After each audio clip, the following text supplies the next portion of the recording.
بسم الله الرحمن الرحيم الف لام میم پمانے اللہ پوئیگی تلک آیات الكتاب الحکیم دا آیاتنا دا کتاب دی حکمت والا ہدن ہدایت تے ورحمتن و رحمت تے للمحسنین دا پارد نیکانو الذين وكسان يقيمون الصلاة چكي مزلرا ويؤتون الزكاة او وركي زكاة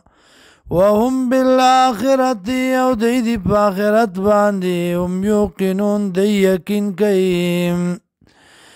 اولئك دغكسان على هدن بهدايت دي من ربهم دا طرفا درف الله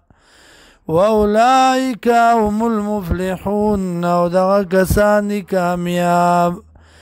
وَمِنَ النَّاسِ وبعض خلقنا من هغه څوک دی یشتری چې اخلی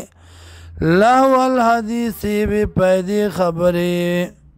لیضل عن سبیل الله دې دپاره چې خطا کی خلق لرا د لارې د الله نه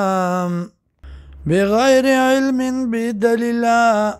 ويتخذ هزوا او نسی دی لرا پټوکو باندې اولئک لهم عذاب مهین دا کسان چې دی دیله د عذاب سپکونکې وَإِذَا تُتْلَى عَلَيْهِ آیاتنا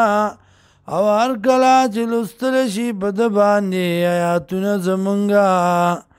والله مستكبرا اگرزی تکبر کونکے کالم یسمعها گویا چنی دی اوریدل دی لرا کان فی اذنیه وقرا تبوائی گینی پا غوگونو دو دکی دی درنواله فبشرون زیر ورکد لرا بعذاب علیم پا عذاب دردناک ان الذين يكننا كسان امنوا چیمان راوړ دي وعملوا الصالحات او عمل کوي موافق د سنت لهم دی لرا جنات النعیم جنتنا د نعمتونو دي